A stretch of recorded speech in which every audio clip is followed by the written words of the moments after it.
오늘 본문은 모세가 이스라엘 백성들을 불러 모으는 것으로 시작합니다.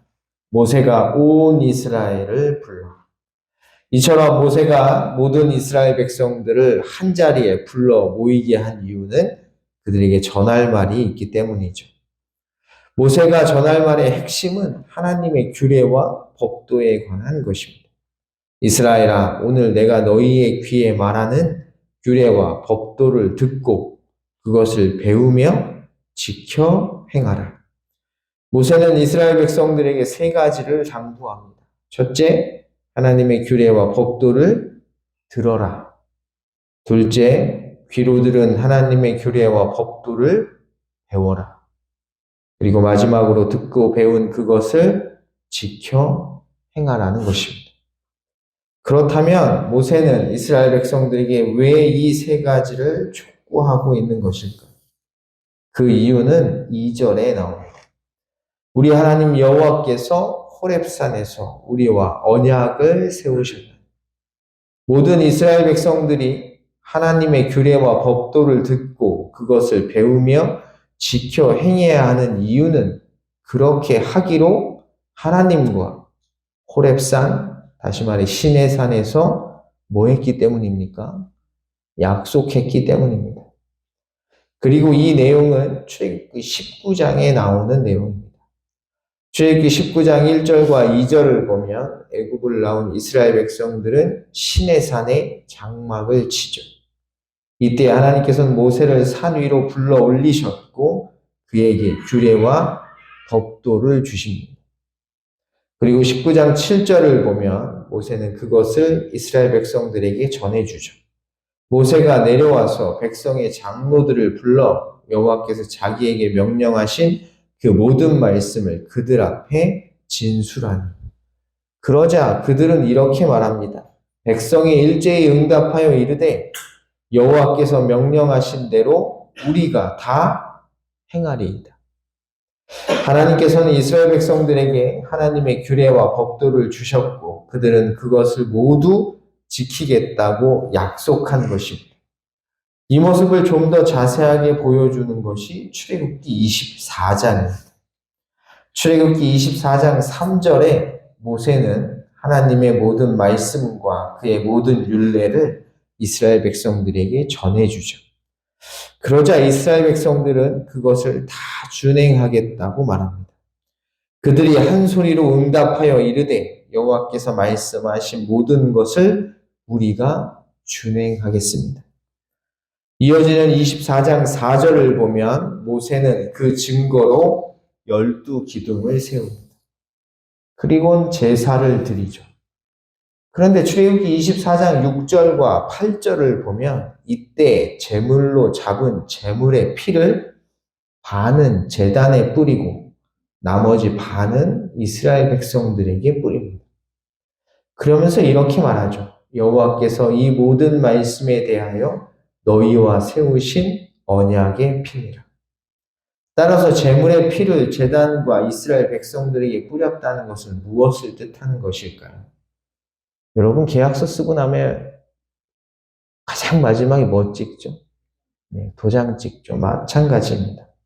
피를 뿌려 도장을 찍은 거다라고 생각하시면 됩니다. 따라서 제물의 피를 뿌렸다는 것은 언약서에 도장을 찍었다는 것이고 바로 이 내용이 오늘 본문 2절의 내용입니다. 우리 하나님 여호와께서 호렙산에서 우리와 언약을 세우셨나요? 그런데 여기서 우리가 주목해야 할 것이 있는데 그것은 바로 그날 시내산에서 언약을 맺은 대상을 우리라고 말하고 있다는 것입니다. 사실 따지고 보면 시내산에서 하나님과 언약을 맺은 이들은 오늘 본문에 나오는 우리가 아닙니다. 출애굽기 19장 1절을 보면 이렇게 되어 있습니다. 이스라엘 자손이 애굽 땅을 떠난 지 3개월이 되던 날 그들이 시내 광야에 이르니라. 그러니까 시내산에서 하나님과 언약을 맺은 이들은 누구냐면 애굽을 나온 지 3개월이 지났을 때 살아있던 자들입니다. 바로 출애굽 1세대들이죠. 지금 모세가 우리라고 말하는 이들의 부모 세대들입니다. 하지만 모세는 그날의 언약을 맺으신 것은 그들이 아니라 우리라고 말합니다. 3절에 이렇게 말하죠. 이 언약은 여호와께서 우리 조상들과 세우신 것이 아니요 오늘 여기 살아있는 우리 곧 우리와 세우신 것이다. 심지어 4절과 5절에 그날에 시내산에 강림하신 하나님을 두려워하는 것도 너희들의 조상이 아니라 오늘 여기 살아있는 너희라고까지 말합니다. 여호와께서 산 위 불 가운데에서 너희와 대면하여 말씀하시매 그때 너희가 불을 두려워하여 산에 오르지 못하므로.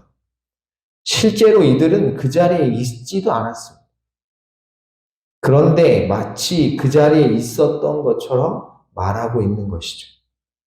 여러분, 이것이 무엇을 뜻하는 것입니까?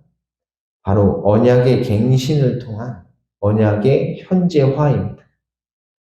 그리고 이것을 통해 우리는 두 가지를 알게 되죠. 첫 번째로 알게 되는 것은 오늘날을 살고 있는 우리 역시 과거 이스라엘 백성들이 시내산에서 맺은 언약에 포함된다는 것입니다.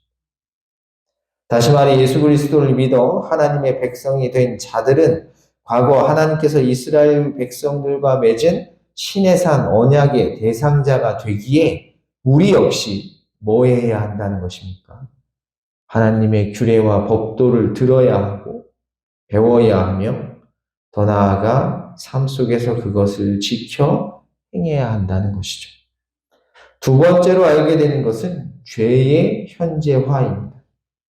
과거에 하나님과 맺은 언약이 오늘 여기 살아있는 우리들에게 적용된다면 과거에 하나님 앞에 지은 죄 역시 누구의 죄가 되는 것입니까? 나의 죄가 되는 것이죠. 그래서 사도 바울은 로마서 5장 12절에서 이렇게 말합니다. 그러므로 한 사람으로 말미암아 죄가 세상에 들어오고 죄로 말미암아 사망이 들어왔나니 이와 같이 모든 사람이 죄를 지었으므로 사망이 모든 사람에게 이르렀느니라. 아담이 결코 먹어서는 안 되는 선악을 알게 하는 나무의 열매를 먹은 것은 단지 아담 혼자 먹은 것이 아니라는 것입니다. 그가 먹을 때 누구도 먹은 것입니까? 나도 먹은 것입니다. 이는 아담의 죄가 곧 나의 죄라는 것을 분명하게 보여주죠. 여러분은 이 사실을 인정하고 받아들이십니까? 모세는 이것을 인정해야 한다고 분명하게 말합니다. 이 언약은 여호와께서 우리 조상들과 세우신 것이 아니요 오늘 여기 살아있는 우리 곧 우리와 세우신 것이라. 이 사실을 진실로 인정할 때 우리는 비로소 예수 그리스도 앞으로 나아갈 수 있습니다. 왜냐하면 예수님께서 이 땅에 오신 이유가 바로 자기 백성을 죄에서 구원하기 위해서이기 때문이죠. 아들을 낳으리니 이름을 예수라 하라. 이는 그가 자기 백성을 그들의 죄에서 구원할 자이심이라. 따라서 성경에 기록된 모든 이야기는 결국 누구의 이야기입니까? 내 이야기입니다. 좀 더 정확하게 말하면 내가 구원받는 것에 관한 이야기입니다. 이 사실을 꼭 기억하셔서 늘 말씀을 읽으실 때 나에게 주시는 음성으로 들으시는 은혜가 있기를 주님의 이름으로 간절히 축복합니다.